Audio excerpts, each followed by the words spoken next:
The Interview by Christopher Sylvester.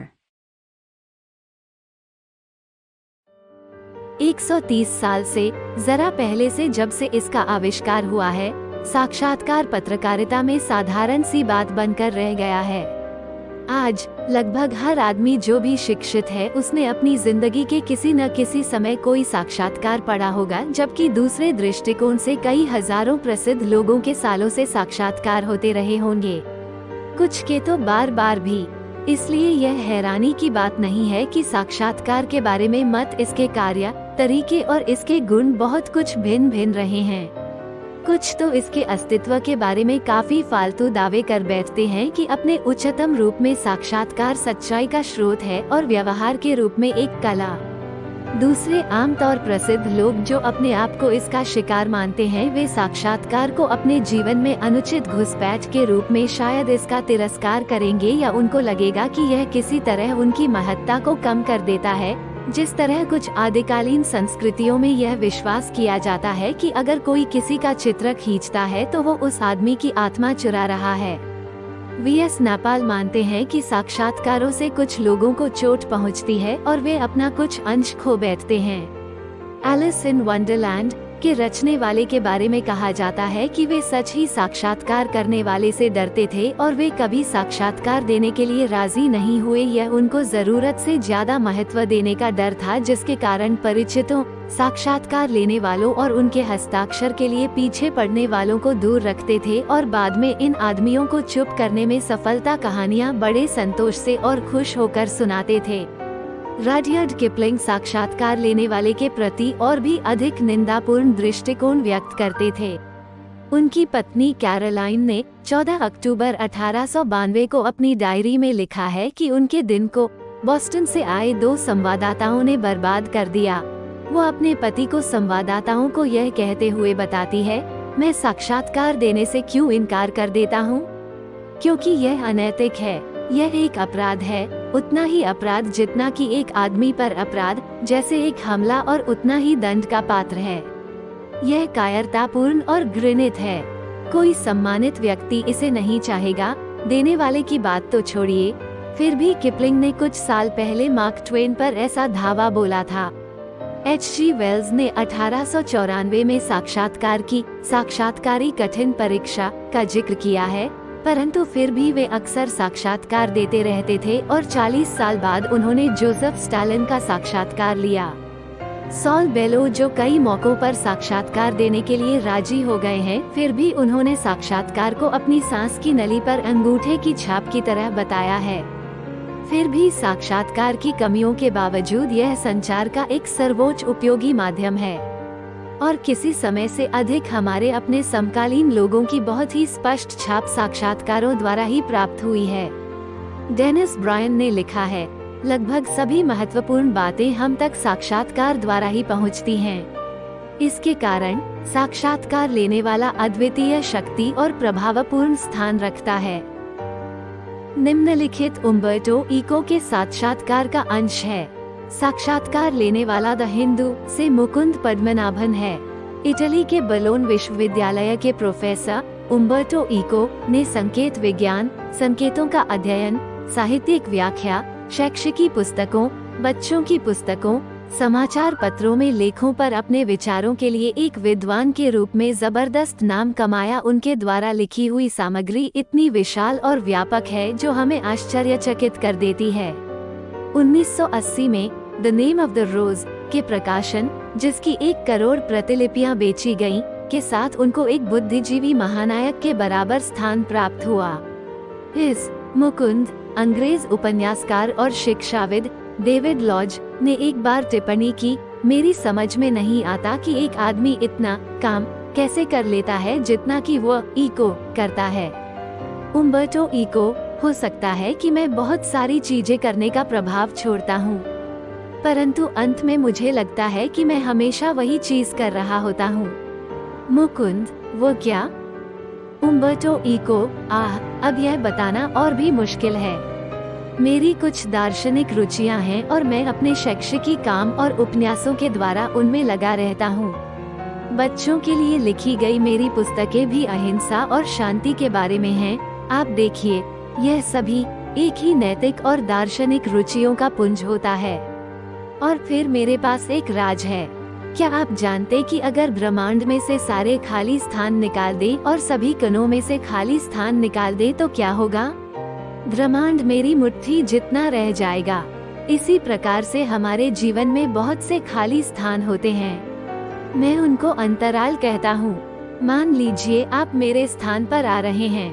आप एक lift में हैं और जब आप ऊपर आ रहे हैं, मैं आपका इंतजार कर रहा हूँ। पहली मंजिल से तीसरी मंजिल में आपकी लिफ्ट को ऊपर आने के इंतजार करते हुए मैंने पहले ही एक लेख लिख दिया है। हंसते हैं मुकुंद, निश्चय ही हर कोई ऐसा नहीं कर सकता। आपके गैर उपन्यासिक लेखन, आपके विद्वतापूर्ण काम में एक प्रकार की विनोदशीलता और व्यक्तिगत गुण होते हैं। नियमित शैक्षिकी शैली से यह काफी भिन्न है, जो कि निरंतर व्यक्तिहीन, प्रायः नीरस और मन को उबाने वाला होता है। क्या आपने जानबूझकर एक अनौपचारिक शैली अपनाई है, या यह आप में स्वाभाविक रूप से आई है? उम्बर्टो इको जब इटली में अपना पहला डॉक्टर की उपाधि संबंधित शोध ग्रंथ पेश किया तो मेरे एक प्रोफेसर ने कहा, विद्वान एक विषय के बारे में काफी सीखते हैं, तब वो गलत परिकल्पनाएं कर बैठते हैं, फिर उन्हें ठीक करते हैं और सारांश दे देते हैं। इसके विपरीत तुमने अपनी खोज की कहानी बता दी, अपनी जांच और गलतियां भी। इसके साथ साथ उन्होंने मान लिया कि मैं ही ठीक था और अपना शोध ग्रंथ एक पुस्तक के रूप में प्रकाशित कर दिया। इसका मतलब है कि उनको यह बात पसंद आई। उस समय 22 साल की आयु में मैं समझ गया कि विद्वान विद्वतापूर्ण किताबें उस ढंग से लिखी जानी चाहिए जैसे मैं अपनी खोज की कहानी लिखता हूँ। यही कारण है कि मेरे निबंधों में वर्णनात्मक पहलू होता है और संभवतः यही कारण है कि मैंने वर्णनात्मक रचनाएं, उपन्यास काफी देर से लिखने शुरू किए, लगभग 50 साल की आयु में कम या ज्यादा। मुझे याद है कि मेरे दोस्त रोलैंड बार्थ्स हमेशा खिन्न रहते थे कि वो निबंध लेखक क्यों थे, उपन्यासकार क्यों नहीं। वो किसी न किसी दिन रचनात्मक लेखन करना चाहते थे, परंतु ऐसा करने से पहले उनकी मृत्यु हो गई। इस प्रकार की खिन्नता मुझे कभी महसूस नहीं हुई। मैंने संयोगवश उपन्यास लिखना शुरू किया। एक दिन मेरे पास करने को कुछ नहीं था और मैंने लिखना शुरू कर दिया। उपन्यासों ने मेरी वर्णन संबंधी रुचि को संतुष्ट कर दिया। मुकुंद, उपन्यासों की बात करें तो आप एक प्रसिद्ध शैक्षिकी अकादमिक से द नेम ऑफ द रोज के प्रकाशन के बाद आप शानदार ढंग से प्रसिद्ध होते चले गए। आपने 5 उपन्यासों की अपेक्षा बहुत सारी गैर कथा साहित्यिक विद्वतापूर्ण रचनाएं लिखी हैं, जो 20 से भी अधिक रही होंगी। उम्बर्टो इको 40 से ऊपर, मुकुंद 40 से ऊपर। उनमें एक संकेत विज्ञान पर भी जो बहुत ही महत्वपूर्ण और प्रभावशाली रचना थी। परंतु बहुत सारे लोगों से उम्बर्टो इको के बारे में पूछिए और वे कहेंगे, ओह वो उपन्यासकार है, क्या आप इससे परेशान हो जाते हैं? उम्बर्टो इको, हाँ, क्योंकि मैं अपने आप को विश्वविद्यालय का एक प्रोफेसर समझता हूँ जो इतवार के दिन उपन्यास लिखता है। यह मजाक नहीं है। मैं शैक्षिकी सम्मेलनों में हिस्सा लेता हूँ और पेन क्लब्स और लेखकों की गोष्ठियों में नहीं। मैं शैक्षिकी समुदाय से अपना घनिष्ठ संबंध मानता हूँ। परंतु ठीक है, अगर उन्होंने, बहुत से लोगों ने, केवल उपन्यास ही पढ़े हैं तो हंसते हैं और कंधे उचकाते हैं। मैं यह जानता हूँ कि उपन्यास लेखन द्वारा मैं अधिक पाठकों तक पहुँच सकता हूँ। लक्षण विज्ञान जैसी सामग्री द्वारा मैं 10 लाख पाठकों की अपेक्षा नहीं कर सकता। मुकुंद, अब मैं अगले प्रश्न पर आता हूँ।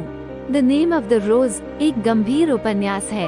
एक स्तर पर यह जासूसी कहानी है, परंतु यह तत्व मीमांसा, धर्मशास्त्र और मध्यकालीन इतिहास की गहराई में भी जाती है। फिर भी इसके बहुत बड़ी संख्या में पाठक थे। क्या आप इस सभी से उलझन में पड़ गए? उम्बर्टो इको, नहीं, पत्रकार उलझन में पड़ जाते हैं और कभी कभी प्रकाशक भी। और यह इसलिए कि पत्रकार और प्रकाशक विश्वास करते हैं कि लोग बकवास पसंद करते हैं और वे मुश्किल अध्ययनशील अनुभवों को पसंद नहीं करते हैं। सोचिए कि इस ग्रह पर 60 खरब लोग हैं। द नेम ऑफ द रोज की 100 लाख से 150 लाख प्रतिलिपियां बिकी। इसलिए एक ढंग से मैं पाठकों की थोड़ी प्रतिशत तक पहुंच पाया। परंतु यथार्थ में इसी प्रकार के पाठक होते हैं जो कि आसान अनुभवों को पसंद नहीं करते या नहीं चाहते। रात्रिभोज के बाद 9 बजे मैं स्वयं टेलीविजन देखता हूँ और या तो मैं मायामी वाइस या इमरजेंसी रूम देखना चाहता हूँ। मुझे इसमें आनंद आता है और यह मेरी आवश्यकता है, परंतु सारा दिन नहीं। मुकुंद क्या उपन्यास की इतनी भारी सफलता का कोई संबंध इस बात से है कि इसमें मध्यकालीन इतिहास के एक युग के बारे में लिखा गया है जो कि उम्बर्टो इको यह संभव है। परंतु आप मुझे एक कहानी और बताने दें, क्योंकि अक्सर मैं कहानियाँ चीन के सयाने आदमी की तरह बताता हूँ। मेरे अमेरिकन प्रकाशक ने मुझे कहा कि उसको मेरी पुस्तकें पसंद थीं, पर ऐसे देश में जहाँ किसी ने भी गिरजाघर न देखा हो और न ही लैटिन पढ़ी हो, उसे 3000 से ज्यादा प्रतिलिपियाँ बेचने की आशा नहीं थी। इसलिए मुझे 3000 प्रतिलिपियों की पेशगी दी गई, परंतु अंत में अमेरिका में 20 या 30 लाख प्रतिलिपियों की बिक्री हुई। मेरी किताब से पहले काफी किताबें मध्यकालीन भूतकाल पर लिखी जा चुकी हैं।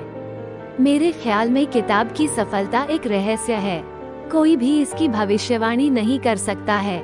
मेरे ख्याल में अगर मैंने द नेम ऑफ द रोज 10 या 20 साल पहले लिख दी होती तो यह बात नहीं होती। उस समय यह क्यों सफल हुई यह एक रहस्य है। इसी के साथ ये इस कहानी का अंत होता है। आपसे मुलाकात होगी अगले वीडियो में।